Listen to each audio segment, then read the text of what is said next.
సంగమా మీ అందరికి మరొక మారు మన ప్రభు అయిన యేసుక్రీస్తు నామములో మీ అందరికి ఈ రాత్రికాల వేళ శుభాలు వందనాలు తెలియజేస్తూ ఈ యొక్క శ్రమల కాలపు ధ్యాన కుడికిలోనికి మిమ్మల్ని అందరినీ ప్రేమపూర్వకముగా ఆహ్వానిస్తున్నాం. ఈ సమయంలో చదువుబడిన దైవలేఖన భాగమును ఆధారం చేసుకొని కొద్ది నిమిషాలు దేవుని వాక్యాన్ని ధ్యానించడానికి ప్రయత్నము చేద్దాం. మత్తయి సువార్త 14వ అధ్యాయము మొదటి 12 వచనాలను మనము గమనించినట్లయితే, బాప్తిస్మమిచ్చు యోహాను యొక్క తలను రాజైనటువంటి హేరోదు నరికించినటువంటి సందర్భాన్ని ఇక్కడ మనము గమనించవచ్చు. యేసుక్రీస్తు వారు చేస్తున్నటువంటి చాలా సూచక క్రియలు, అద్భుతాలు, ఆయన బోధించే విధానము, వీటన్నిటినీ గమనించినటువంటి హేరోదు ఆయన హృదయములో భయపడుతూ ఉన్నాడు. ఆయన హృదయములో వ్యాకుల పడుతూ ఉన్నాడు. ఏమిటి హేరోదు యొక్క వ్యాకులతకు కారణం ఏమిటంటే, ఒకానొక సమయములో తన యొక్క సంతోషమును బట్టి, తను పొందుకున్న ఆనందాన్ని బట్టి ఒక ప్రమాణమును చేశాడు. చేయకూడని ఒక ప్రమాణమును చేసి, ఆ ప్రమాణ ఫలితముగా ప్రవక్తగా అనేకులను బలపరిచేటువంటి, అనేకులను పాపమునకు దూరముగా ఉండమని బోధించేటువంటి యోహాను యొక్క తలను నరికించాడు. తన పాపము తనకు గుర్తొచ్చింది. తాను ఎంతగానో వ్యాకుల పడుతూ ఉన్నాడు, బాధపడుతున్నాడు, భయపడుతూ ఉన్నాడు.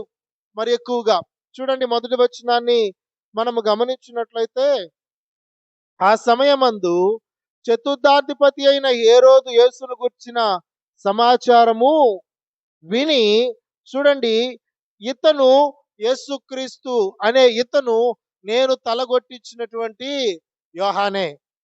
యోహాను ఏ విధముగా అయితే బోధించుతున్నాడో, యోహాను ఏ విధముగా అయితే జీవించాడో, ఇతను కూడా ఆ విధముగానే ఉన్నాడని యేసుక్రీస్తు వారిని గురించినటువంటి కలవరము ఆయనలో ప్రారంభమైంది.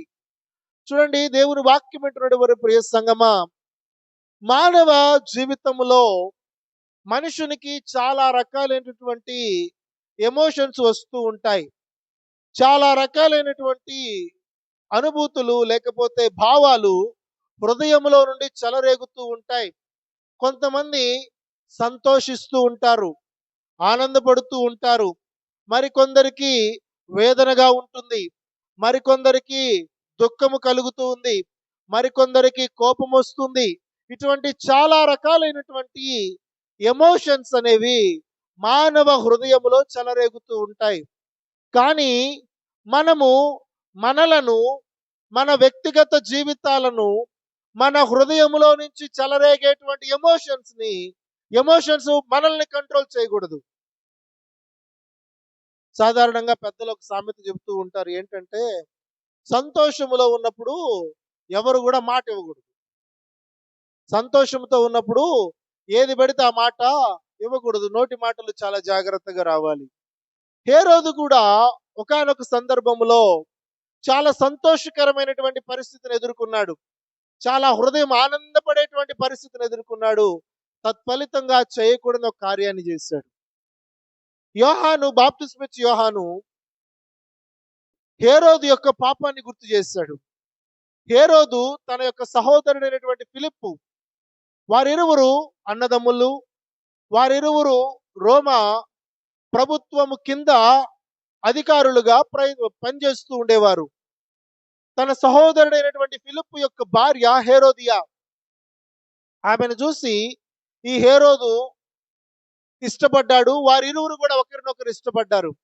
ఇష్టపడిన తరువాత ఈ హేరోదు రాజు ఫిలిప్పును చంపేశాడు. తన సహోదరుడైనటువంటి ఫిలిప్పును చంపేసి, ఆ ఫిలిప్పు భార్య అయినటువంటి హేరోదియాను తీసుకొచ్చి తనకు భార్యగా చేసుకున్నాడు. ఈ ఉదాంతం అంతటిని కూడా భక్తుడైనటువంటి యోహాను గారు ప్రశ్నించారు. అయ్యా, నువ్వు చేసింది తప్పు, నువ్వు చేసింది ద్రోహము, ఇది మంచి కార్యము కాదు, ఇది మంచి ఉద్దేశము కాదు అని ఆయన మాట్లాడాడు. ఆ తదుపరి యోహానును ఏమి చేయలేకపోయాడో ఏమో కానీ చూడండి, మనం గమనిస్తే తన భార్య యొక్క ప్రేరేపణను బట్టి అతన్ని తీసుకెళ్లి చెరసాలలో అయితే వేయగలిగినాడు. చూడండి, మనం గమనించినట్లయితే 3వ వచనము, హేరోదు ఆమె నిమిత్తము, 4వ వచనము, హేరోదు ఆమె నిమిత్తము యోహానును పట్టుకొని బంధించి చెరసాలలో వేయించి ఉండెను. ఆమె నిమిత్తం అనగా తన భార్య, అనగా తన సహోదరుని భార్యగా ఉన్నటువంటి హేరోదియాను తెచ్చుకొని ఇంటిలో పెట్టుకున్నాడు. ఆమెను ఇంప్రెస్ చేయడానికి, ఆమెను సంతోషపరచడానికి ఏం చేశాడంటే యోహాను భక్తుని తీసుకొని పోయి చెరసాలలో వేశాడు. చాలాసార్లు ఆమె కూడా ప్రయత్నం చేసినట్టుగా ఉంది యోహానును చంపడానికి. ఎందుకంటే యోహాను మాటి మాటికి వారి యొక్క పాపాలను ఎత్తి చూపిస్తూ ఉన్నాడు. వారి యొక్క అతిక్రమాలను, దోషాలను ఎత్తి చూపిస్తూ ఉన్నాడు. అందుకనే హేరోదియ చంపాలనుకుంటూ ఆయన మీద ఎన్నో రకాలైనటువంటి మాటలు మాట్లాడింది. కానీ చంపడానికి మాత్రము హేరోదు ప్రయత్నం చేయలేకపోతూ ఉన్నాడు. కారణం ఏంటంటే నరహత్య చేయకూడదు, ఇది చాలా తప్పు అని తన హృదయంలో గద్దించి ఉండవచ్చు. తను ఎంతగానో ఆ యొక్క యోహాను భక్తుని చంపడానికి ఇష్టం లేనటువంటి వ్యక్తిగా ఉన్నాడు. ఎందుకంటే జనులందరూ కూడా యోహానుని ప్రవక్త అనుకుంటూ ఉన్నారు. ప్రవక్తని చంపకూడదు, ప్రవక్త మీద మనము ఇటువంటి పనులు చేయకూడదు అని ఆలోచన చేస్తూ ఉన్నాడు. కానీ తన భార్య ఆయన్ని అనేక రకాలుగా ఇబ్బంది పెడుతూనే ఉన్నింది. ఒకానొక దినాన ఆయన జన్మదినోత్సవం జరుగుతూ ఉంది. మంచిగా విందు ఏర్పాటు చేసుకున్నాడు. చాలా మందిని పిలిపించుకున్నాడు. అధిపతులు, అధికారులు, చాలా మంది గొప్ప గొప్పవారు, ధనవంతులు అందరూ వచ్చారు. అందరి సముఖములో ఆయన తన భార్యగా తెచ్చుకున్నటువంటి హేరోదియా కుమార్తె నాట్యము చేయడానికి వచ్చింది. ఆమె చాలా అద్భుతముగా నాట్యము చేసింది. చాలా అద్భుతముగా నాట్యం చేసి, చూడండి, మనం గమనించినట్లయితే 6వ వచనము, హేరోదు జన్మదినోత్సవం వచ్చినప్పుడు హేరోదియా కుమార్తె వారి మధ్య నాట్యమాడి హేరోదును సంతోషపరిచెను. హేరోదుని ఆనందపరిచింది, సంతోషపరిచింది. చాలా అద్భుతమైనటువంటి నాట్యము. ఎప్పుడు చూశాడో చూడలేదో కానీ ఆమె నాట్యానికి చాలా సంతోషపడ్డాడు. చాలా ముగ్ధుడైపోయాడు.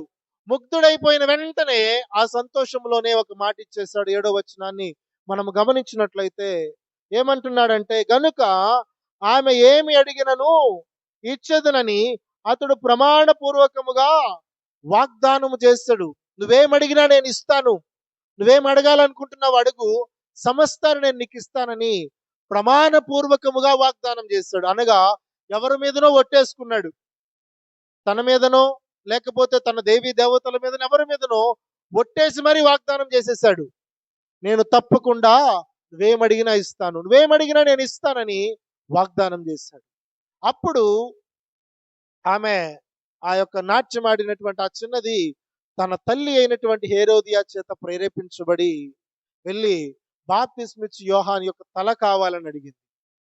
చాలా కాలం నుంచి యోహాన్ని చంపడానికి హేరోదు ఇష్టపడలేదు. ఆయన అధికారం ఉంది, ఆయన మాట అనేకులు వింటారు, అనేకులు ఆయన మాటకు లోబడతారు. కానీ బంధించగలిగినాడు కానీ హేరోదుని చంపడానికి, బాప్తిస్మిచ్చి యోహానుని చంపడానికి హేరోదు ఇష్టపడలే.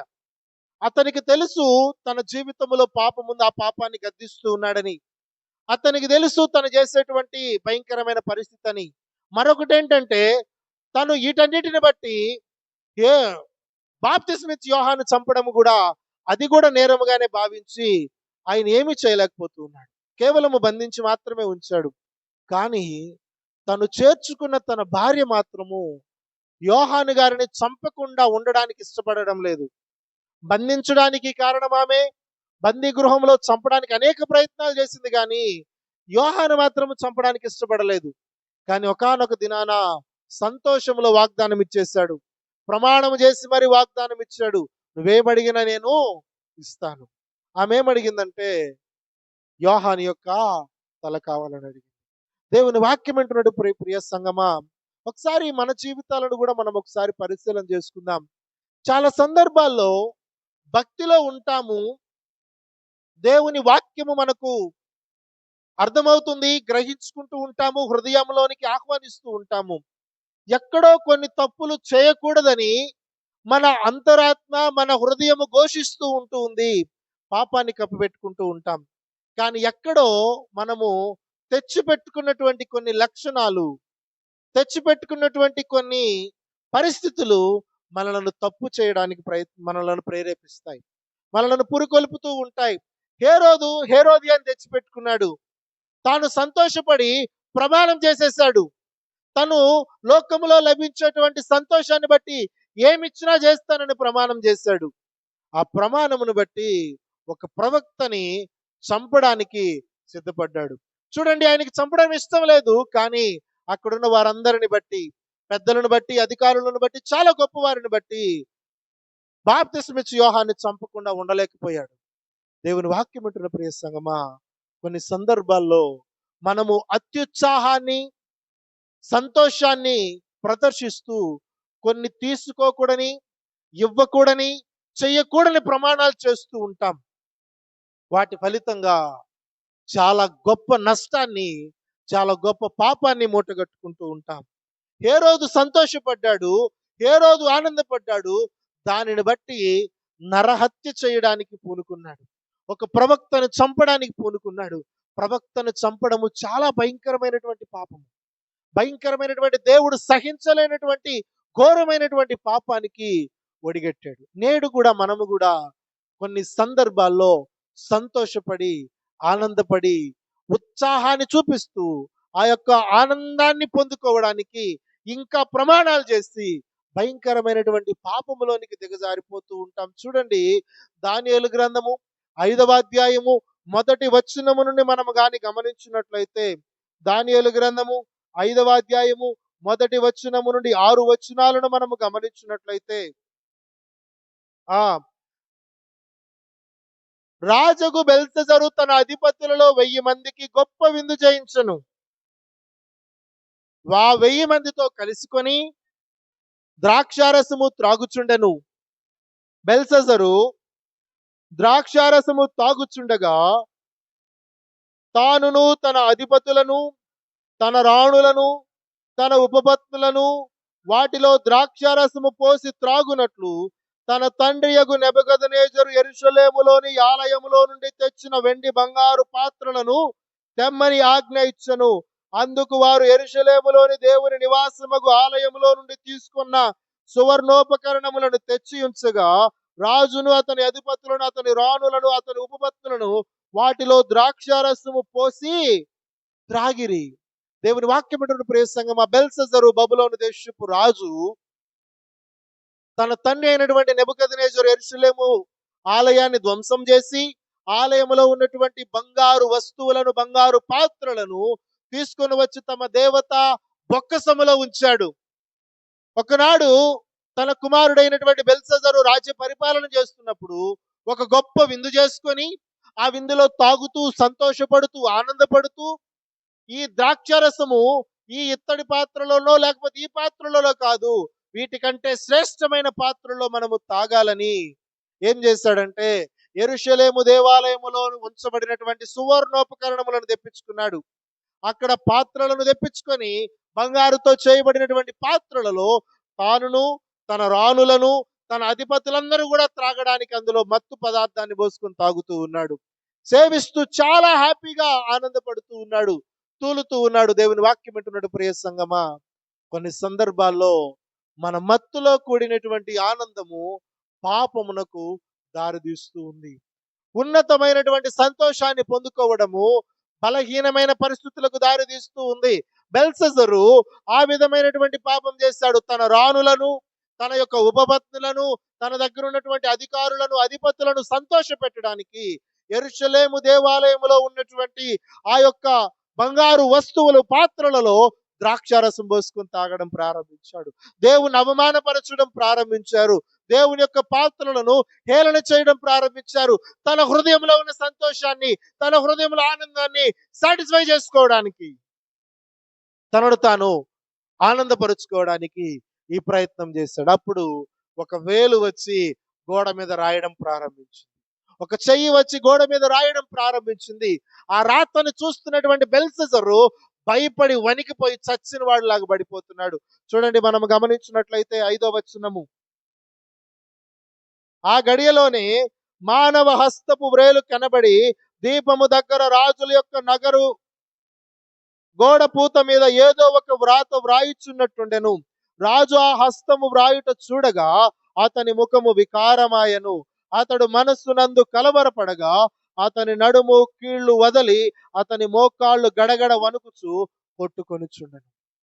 ఏదైతే దేవుని సన్నిధికి, దేవునికి వ్యతిరేకమైనటువంటి కార్యాన్ని బెల్షస్సరు చేస్తూ వచ్చాడో, తన తండ్రి అయినటువంటి నెబుకద్నెజరు జీవము కలిగినటువంటి దేవుడు మాత్రమే ఆయన ఆరాధించడానికి యోగ్యుడు, దానియేలు యొక్క దేవుడు అని ఆయన శాసనము రాసి పెడితే ఆ శాసనాలను ఉపక్రమించాడు. వాటిని ఏమాత్రం పట్టించుకోలేదు. వీటన్నిటిని మీరడమే కాదు గాని తన హృదయములో చెలరేగినటువంటి సంతోషాన్ని బట్టి దేవుని కొరకైనటువంటి పాత్రలను అవమానపరిచాడు. దేవుని మందిర పరిచర్య కొరకు వాడబడినటువంటి పాత్రలలో మద్యము కలిపి ఆనందపడుతూ ఉన్నాడు. దేవుని వాక్యం ఎటువంటి ప్రియ సంగమా, మనము కూడా ఏదో ఒక సందర్భంలో సంతోషపడి దేవుని యొక్క పరిచర్య కొరకు, దేవుని కొరకు వాడబడుతున్నటువంటి ఉపకరణములను పాడు చేస్తున్నామేమో, లేకపోతే దేవుని కొరకు వాడబడుతున్నటువంటి వారిని అవహేళన చేసి వారిని పాడు చేయడానికి ప్రయత్నం చేస్తున్నామేమో. ఒకసారి మనము పరిశీలన చేసుకుందాం. మన జీవితాలను పరిశీలన చేసుకుందాం. మనం సంతోషపడము తప్పు కాదు, ఆనందపడము తప్పు కాదు. కానీ ఈ ఆనందము, ఈ సంతోషము పాపానికి దారితీస్తుందేమో, దేవునికి వ్యతిరేకముగా బ్రతకడానికి దారితీస్తుందేమో, దేవుని నామాన్ని అవమానపరచడానికి దారితీస్తుందేమో. కొందరు సంతోషపడితే ఏం మాట్లాడతారో కూడా తెలియదు. కొందరు ఆనందపడుతూ ఉంటే ఆనందంలో దేవుణ్ణి తక్కువ చేసి కూడా మాట్లాడేటువంటి పరిస్థితులు మనము చూస్తూనే ఉంటాం. దేవుని వాక్యం అటువంటి ప్రియ సంగమా, బెల్షస్సరు చేసిన దానికి ఆ వ్రేలు గోడ మీద రాస్తూ ఉన్నప్పుడు భయపడిపోయాడు. గడగడ వణుకుతూ ఉన్నాడు. కీళ్ళు అన్ని కూడా భయంకరముగా వణుకుతూ అదిరిపోయినాడు. దేవుని వాక్యం అటువంటి ప్రియ సంగమా, ఈరోజు మనము కూడా హేరోదు వలె సంతోషములో, ఆనందములో కొన్ని ఒట్టులు వేసుకొని, కొన్ని ప్రమాణాలు చేస్తూ దేవుని నామానికి అవమానకరముగా బ్రతుకుతున్నామేమో. బెల్షస్సరు తన తండ్రి రాయించినటువంటి రాజాజ్ఞను పక్కన పెట్టి తన సంతోషము కొలది దేవుని యొక్క జీవము కలిగినటువంటి దేవుని యొక్క ఉపకరణములను అవమానపరిచాడు. తత్ఫలితంగా ఆ గోడ మీద రాయబడినటువంటి దాని అర్థము తెలియక ఎంతగానో ఎన్నో బాధలు పడ్డారు. కానీ చివరికి దానియేలు తీసుకొచ్చారు. అయ్యా, ఇక్కడ ఏదో రాసింది మాకేం అర్థం కాలేదయ్యా అని వాళ్ళు జుట్టులు బీక్కుంటూ దానియేలు పిలిపిస్తే అప్పుడు దానియేలు దానికి అర్థాన్ని చెప్తూ ఉన్నాడు.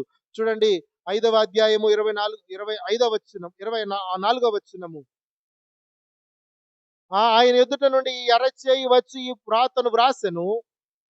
ఆ రాసిన శాసనం ఏమనగా, మేనే మేనే టేకెల్ ఉపారసిన్. ఈ వాక్య భావం ఏమనగా, మేనే అనగా దేవుడు నీ ప్రభుత్వములో లెక్క చూచి దాన్ని ముగించెను. టెకెల్ అనగా ఆయన నిన్ను త్రాసులో తూచగా నీవు తక్కువగా కనబడతవి. పెరెస్ అనగా నీ రాజ్యము నీ యొద్ద నుండి విభాగింపబడి మాదీయులకును పారసీకులకును. ఒక్క సంతోషము పడ్డానికి, ఒక్క వ్యక్తి సంతోషపడడం వల్ల అతని రాజ్యము చిన్నాభిన్నమైంది. దేవుని దగ్గర నిలబడలేకపోయినాడు. చూడండి ఏమంటున్నాడో మనం ఆ వాక్యాన్ని గమనించినట్లయితే, టెకెల్ అనగా ఆయన నిన్ను త్రాసులో ఉంచగా నీవు తక్కువ వాడిగా కనపడ్డావు. నీవు సరిపోలే. ఇంతకాలము నీ తండ్రి భక్తి చేశాడు, లేకపోతే నీ తండ్రి శాసనం రాశాడు, లేకపోతే నీ తండ్రి దేవుణ్ణి కనుగొన్నాడు, దేవుణ్ణి అనుసరించినాడు, దానియేలును, షద్రకు, మెషకు, అబేద్నెగోలను గణపరిచిన వాడై ఉండవచ్చు. కానీ ఈరోజు నువ్వు చేసిన పాపానికి త్రాసులో నువ్వు చాలా తక్కువ వాడిగా కనపడుతున్నావు. నీలో ఆ భక్తి కనపడడం లేదు, నీలో ఆ యొక్క దేవుని యందు ఉన్నటువంటి విశ్వాసం కనపడలేదు. కారణం ఏంటంటే నీ హృదయ సంతోషానికి నువ్వు ఎక్కువగా ప్రాధాన్యత ఇచ్చేసావు. నీ హృదయ ఆనందానికి ప్రాధాన్యత ఇచ్చావు, తాగడానికి ప్రాధాన్యత ఇచ్చావు. అక్కడ ఉన్నటువంటి రాణులు నిన్ను గొప్పవాళ్ళు అనుకోవాలని అనుకున్నావు, అక్కడ ఉన్నటువంటి స్త్రీలు గొప్పవారు అనుకోవాలనుకున్నావు, అక్కడున్న అధిపతులు నిన్ను గొప్పవారు అనుకోవాలనుకున్నావు, అక్కడ ఉన్నటువంటి చాలా మంది రాజులు నిన్ను గొప్పవారు అనుకోవాలనుకొని దేవుని నామానికి అవమానకరంగా బ్రతికావు. తత్ఫలితంగా నీ రాజ్యము పరుల చేతికి వెళ్ళిపోతుంది. తత్ఫలితంగా నీ ఆశీర్వాదము వేరే వాళ్ళు ఎత్తుకొని వెళ్ళిపోతున్నారు. తత్ఫలితంగా నీకు రావాల్సినటువంటి దీవెన ఎవరో తీసుకెళ్ళిపోతున్నారు. దేవుని వాక్యం అంటున్న ప్రియ సంగమా, మనము కూడా దేవుని సన్నిధిలో దేవునికి వ్యతిరేకముగా మన హృదయ సంతోషానికి ప్రాధాన్యత ఇచ్చి, మన ఆనందానికి ప్రాధాన్యత ఇచ్చి, దేవుని నామానికి అవమానకరముగా, దేవుని నామానికి వ్యతిరేకముగా, దేవుని దూషించే రీతిగా, దేవుని అవమానపరిచే రీతిగా మన క్రియలు చేస్తూ ఉంటే మన యొక్క పరిస్థితి, మన యొక్క ఆశీర్వాదము, మనము తినవలసినటువంటి, మనము పొందుకోవలసినటువంటి దీవెన ఎవరి చేతికో వెళుతుంది. మరెవరో ఆశీర్వదించబడుతున్నారు, మరెవరో దానిని పొందుకుంటున్నారు. కారణం ఏంటంటే ఆ తక్కెడలో మనము తక్కువగా కనపడుతున్నాం. ఆ తక్కెడలో మనము తేలిపోయాం. మన సంతోషానికి ఎక్కువగా ప్రాధాన్యత ఇస్తూ ఉన్నాం. దావీదు కూడా ఒక సందర్భంలో యుద్ధము చేయడానికి ఏ ఆయుధములు లేనప్పుడు దేవాలయము దగ్గరికి వెళ్ళి, ఆ యొక్క ప్రత్యక్ష గుడారం దగ్గరికి వెళ్ళి, ఇక్కడ ఏమైనా ఆయుధాలు ఉన్నాయని అబీమెలెకును అడిగినప్పుడు ఆయన ఒక ఆయుధం ఇస్తాడు. ఆయుధం ఏంటంటే గొల్యాతు యొక్క ఖడ్గం. చూడండి, రాజుల సమూయేలు మొదటి గ్రంథము 21వ అధ్యాయము 8, 9 వచనాలు. సమూయేలు మొదటి గ్రంథము 21వ అధ్యాయము 8, 9 వచనాలు. వేగిరముగా జరగవలనని ఎరిగి ఆ ఖడ్గమునైనను ఆయుధములైనను నేను తేలేదు. ఇక్కడ నీ యొద్ద ఖడ్గమైనను ఈటె అయినను ఉన్నదాని దావీదు అహీమెలెకును అడుగగా, యాజకుడు, ఏలా లోయలో నీవు చంపిన గొల్యాతు అను ఫిలిస్తీని ఖడ్గమున్నది, అదిగో బట్టతో చుట్టబడి ఏఫోదు వెనక ఉన్నది, అది తప్ప ఇక్కడ మరి ఏ ఖడ్గమును లేదు, దాన్ని తీసుకొనుటకు నీకు ఇష్టమైన ఎడల తీసుకొనమనగా, దావీదు దానికి సమమైనదొకటియు లేదు, నాకిమ్మనెను. దావీదు ఖడ్గాలు లేవు, ఆయుధాలు లేవు, ఈటెలు లేవు. అయ్యా అహీమెలెకు, నీ దగ్గర ఏమైనా ఖడ్గం ఉందా, నీ దగ్గర ఏమైనా ఆయుధం ఉందా అని అడిగినప్పుడు, నా దగ్గర కూడా ఆయుధాలు లేవయ్యా, ఖడ్గము లేదయ్యా, కానీ ఒకానొక దినాన నీవు గొల్యాతుని చంపినటువంటి ఖడ్గం అయితే నేను దాచిపెట్టా, అది మందిరంలోనే ఉంది. ఏఫోదు వెనకనే దాన్ని గుడ్డ చుట్టూ దాచిపెట్టా, నీకు అవసరమైతే దాన్ని తీసుకో. దాన్ని తీసుకున్న వెంటనే, నాకు ఈ ఖడ్గము కావాలని తీసుకున్న వెంటనే, చూడండి అహీమెలెకు కూడా ఏమంటాడంటే, చూడండి, అది తప్ప మరి ఏ ఖడ్గమును లేదు, దాన్ని తీసుకున్నటకు నీకు ఇష్టమైన ఎడలా తీసుకో, అది తీసుకోవడం నీకు ఇష్టమైతే తీసుకో. వెంటనే దావీదు ఏం చేస్తున్నాడంటే, ఆ ఖడ్గాన్ని తీసుకొని ఏమంటున్నాడంటే, దానికి సమమైనదొకటియు లేదు, అది నాకు ఇవ్వు. దేవుని వాక్యం అంటుంది ప్రియ సంగమా, ఈ గొల్యాతును చంపడానికి, ఈ గొల్యాతును చంపడానికి దావీదుకు అవసరమైంది ఏంటో తెలుసా? ఒడిసెల రాయి కాదు, లేకపోతే ఒక ఖడ్గము కాదు, జీవము కలిగినటువంటి దేవుని నామాన్ని బట్టి వెళ్ళాడు యుద్ధం చేయడానికి. మరి ఏదేని బట్టి వెళ్ళలేదు. నీవు సైన్యాన్ని తీసుకొని వస్తున్నావు, లేకపోతే 6 మూరల జానుడున్నావు, నీకు పెద్ద ఈట ఉంది, లేకపోతే నీ దగ్గర చాలా ఆయుధాలు ఉండవచ్చు, కానీ నేనైతే జీవము కలిగినటువంటి దేవుని నామములో నీ మీదకి యుద్ధానికి వస్తున్నాను. దావీదు యుద్ధానికి వెళ్ళాడు. ఒక ఒడిసెలలో రాయి పెట్టాడు, గిరగిర తిప్పి కొట్టాడు, గొల్యాతు పడిపోయాడు. వెంటనే తన వరలో ఉన్నటువంటి కత్తి దూసి తన తలను తెగ నరికాడు. దేవుని వాక్యం ఏంటంటే ప్రియ సంగమా, ఇప్పుడు ఆ కత్తిని పట్టుకొని దీనితో సమమైనది ఏమైనా ఉందా? ఆనాడు నీకు విజయాన్ని ఇచ్చింది ఎవరు? ఆనాడు నీకు విజయాన్ని ఇచ్చినటువంటి దేవుడు కాదా? ఆయన నామాన్ని బట్టి 6 మూరల జానుడున్నటువంటి గొల్యాతును జయించడానికి ఏ సైన్యము ముందుకు రాలేదు. విలువిద్య తెలిసిన వాళ్ళు ముందుకు రాలేదు, ఖడ్గముతో విద్య తెలిసిన వారు రాలేదు, ఈట విసరగలిగిన వారు యుద్ధానికి రాలేదు, మంచి బలాఢ్యులు యుద్ధానికి రాలేదు. కేవలము యవనుడు, చిన్న బాలుడమైనటువంటి నీవు, గొర్రెలు కాసుకున్నటువంటి నీవు యెహోవా దేవుని నామాన్ని బట్టి యుద్ధానికి వెళ్ళి ఆ యుద్ధాన్ని గెలిచి ఈ రోజు ఆ గొల్యాతు ఖడ్గాన్ని పట్టుకొని, దీనికి మించినటువంటిది సమానమైనది మరొకటి లేదు అని ఆ ఖడ్గాన్ని పొగుడుతూ, ఆ ఖడ్గాన్ని గొప్ప చేస్తూ ఉన్నాడు. కానీ తనకు విజయాన్ని ఇచ్చినటువంటి ఆనాటి సందర్భాన్ని గుర్తు చేసుకోవడం లేదు. దేవుని వాక్యం అటువంటి ప్రియ సంగమా, మనము సంతోషములో ఏం మాట్లాడుతున్నామో ఒకసారి మనలను మనము జ్ఞాపకం చేసుకోవాలి. మన ప్రార్థన ఏ విధముగా ఉందో జ్ఞాపకం చేసుకోవాలి. కొన్నిసార్లు గర్వపడి ప్రార్థన చేయొద్దు. కొన్నిసార్లు మన సంతోషములో ఇష్టం వచ్చినటువంటి మాటలు మాట్లాడొద్దు. జాగ్రత్తగా మాట్లాడాలి దేవుని సన్నిధిలో. ఆ సంతోషము చాలా మందిని నాశనం చేసింది. చాలా మందిని పాపంలోనికి నెట్టివేసింది. చాలా మందిని ఇబ్బందుల్లోనికి తీసుకొని వెళ్ళింది. చాలా మందిని నాశనం చేయడానికి అది పనిచేసింది. చూడండి, సామెతల గ్రంథము 15వ అధ్యాయం 21వ వచనము. సామెతల గ్రంథము 15వ అధ్యాయం 21వ వచనము. బుద్ధి లేని వారికి మూఢత సంతోషకరము, వివేకము గలవాడు బాగుగా ప్రవర్తించును. దేవుని వాక్యం అంటున్నాడు. ప్రియ సంగమా, ఇక్కడ మనము గమనించినట్లయితే జ్ఞాని అయినటువంటి సొలొమోను అంటూ ఉన్నాడు 15వ అధ్యాయము 21వ వచనము, బుద్ధి లేని వానికి మూఢత సంతోషకరంగా ఉంది. ఆ బుద్ధి లేని తనములో మూఢతనే ఆనందపడుతూ ఉంటాడు. నేను ఆ బంగారు పాత్రలో ద్రాక్ష రసము దాగితే చాలా బాగుంటది, చాలా రుచిగా ఉంటది అనుకొని ఆ బంగారు పాత్రను బెల్షస్సర్ తెప్పించుకున్నాడు. తన యొక్క రాజ్యాన్ని పోగొట్టు. ఈ నాట్యము చాలా బాగుంది. అద్భుతంగా నాట్యం చేసింది హేరోదియా కుమార్తె. చాలా అద్భుతమైనటువంటి భంగిమలో నాట్యం చేసింది. అద్భుతమైన నాట్యం. ఇటువంటి నాట్యం నేను ఎక్కడ చూడలేదు. నీకేం కావాలో అడుగని ఆమెకి ప్రమాణపూర్వకముగా వాగ్దానం చేశాడు. ఆమె ఏమడిగింది? యోహాను యొక్క తలడిగింది. చేయకూడని పాపాన్ని చేయడానికి ప్రేరేపించింది. చేయకూడని తప్పుకు చేయడానికి ప్రేరేపించింది. దావీదు, నాకున్న ఈ పరిస్థితుల్లో ఏ ఆయుధం లేదు, గొల్యాతు ఖడ్గం మీద దీనికి సమమైనది ఏదీ లేదని చెప్పి దేవుడు తనకిచ్చినటువంటి విజయం కంటే ఒక సున్నతి లేని ఫిలిస్తీని యొక్క ఆయుధాన్ని దీనితో సమానమైనది ఏమైనా ఉందా అని మాట్లాడుతుంది.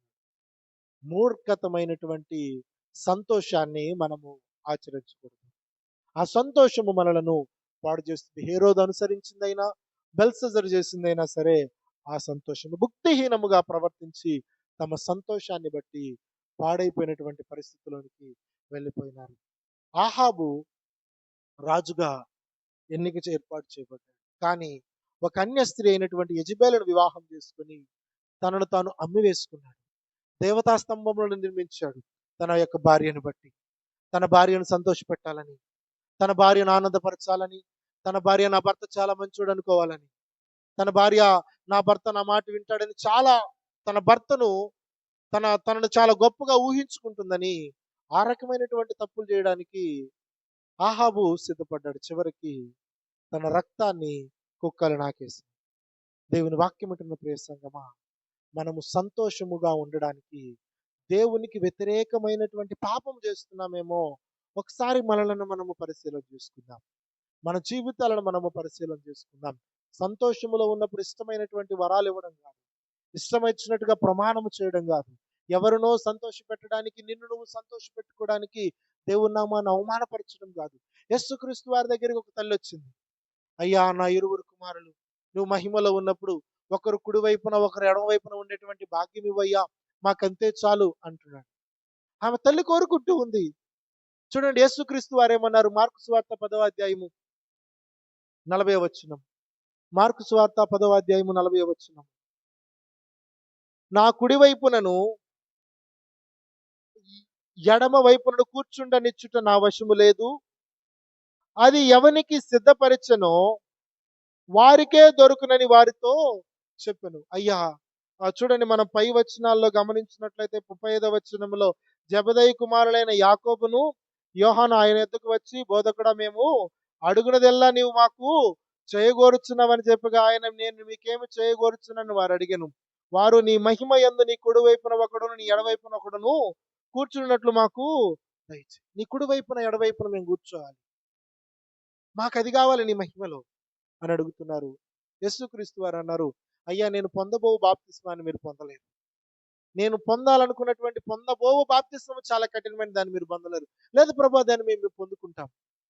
చూడండి, మనం ఆ పై వచనంలో కూడా ఆయన అంటాడు 39వ వచనంలో, అప్పుడు యేసు, నేను త్రాగుచున్న గిన్నెలోనిది మీరు త్రాగెదరు, నేను పొందుచున్న బాప్తిస్మము మీరు పొందెదరు గాని నా కుడి వైపునను ఎడమ వైపున కూర్చుండనిచ్చుట నా వశము లేదు. అది ఎవరికి నిర్ణయించబడిందో అది వారికే దొరుకుతుంది. యేసుక్రీస్తు వారు చాలా కంట్రోల్డ్ గా ఉన్నారు. చాలా నిబద్ధతో ప్రవర్తిస్తూ ఉన్నారు.